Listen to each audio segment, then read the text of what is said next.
April 2 ലോക autism ദിനം. എന്താണ് ഓട്ടിസം? അതായത് നമ്മുടെ സമൂഹത്തിൽ പലപ്പോഴും വളർച്ച സംബന്ധമായ പല രോഗങ്ങളുള്ള കുട്ടികൾ ഉണ്ടാവാറുണ്ട്, പല കുട്ടികളെയും കാണാറുണ്ട്.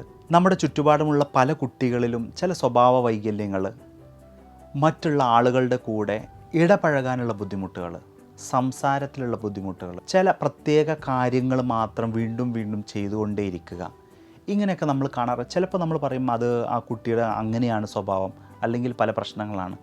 അല്ല, ഇത്തരം പ്രശ്നങ്ങൾ നിങ്ങൾ കാണുന്ന കുട്ടികളെ ഒരു ഓട്ടിസം സ്പെക്ട്രം ഉണ്ടോ ഇല്ലേ എന്നറിയാൻ വേണ്ടി, അതിൻ്റെ ഒരു ഡയഗ്നോസിസിന് വേണ്ടിയും അതിൻ്റെ ട്രീറ്റ്മെൻറ്റിന് വേണ്ടി നിങ്ങൾ വിധേയമാക്കേണ്ടതാണ്. ഇത് കാരണത്താൽ തന്നെയാണ് നമ്മൾ വേൾഡ് ഓട്ടിസം ഡേ ആചരിക്കാനുള്ള കാരണം. പല പാരൻസിനും നമ്മുടെ കുട്ടികൾക്ക് ഓട്ടിസം ഉണ്ടെന്നോ അല്ലെങ്കിൽ എന്താണ് ഓട്ടിസം എന്നോ മനസ്സിലാക്കാനുള്ള ബുദ്ധിമുട്ടുകളുണ്ട്. ചിലപ്പം അവർ മനസ്സിലാക്കാൻ വൈകാറുണ്ട്. അതായത് ഒരു കുട്ടിയുടെ സ്വഭാവം രൂപീകരിക്കുന്ന ഒരു പ്രായമുണ്ട്.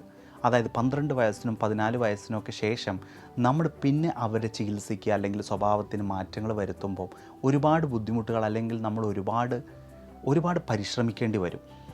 ഇത്രയും കാര്യങ്ങൾ ഒഴിവാക്കാൻ നമുക്ക് വളരെ നേരത്തെ തന്നെ കുട്ടികൾക്ക് ഇത് സംബന്ധമായ വല്ല പ്രശ്നങ്ങളുണ്ടോ എന്ന് അറിയാൻ വേണ്ടിയിട്ട് വ്യക്തമായി ഒരു ബിഹേവിയറൽ തെറാപ്പിയും ഒക്യുപേഷൻ തെറാപ്പിയും ഒക്കെ കൊടുത്ത് കുട്ടിയുടെ സ്വഭാവത്തിലുള്ള മാറ്റങ്ങൾ ഉണ്ടാക്കിയെടുക്കാം. അവരുടെ താല്പര്യങ്ങൾ എന്താണെന്ന് നമുക്ക് അറിയാൻ പറ്റും. മാത്രമല്ല, അവർക്ക് ഏത് മേഖലയിലേക്കാണോ കൂടുതൽ താല്പര്യമുള്ളതെന്നും എന്ത് ബുദ്ധിമുട്ടുകളാണോ അവർ അഭിമുഖീകരിക്കുന്നതെന്ന് അറിഞ്ഞുകൊണ്ട് അതിന് വ്യക്തമായി നമുക്ക് ചികിത്സിക്കാനും ആവും. അപ്പോൾ ഓട്ടിസത്തിന് എത്രയും പെട്ടെന്ന് നമുക്ക് അറിയാൻ വേണ്ടിയിട്ട് അതിന് ചികിത്സിക്കുന്നതായ ഒന്നുമില്ലെങ്കിൽ നമ്മുടെ ഒരു ഫിസിക്കൽ മെഡിസിൻ സ്പെഷ്യലിസ്റ്റിനെ കാണാം, അല്ലെങ്കിൽ നമുക്ക് ഒരു ബിഹേവിയറൽ തെറാപ്പി കൊടുക്കാം.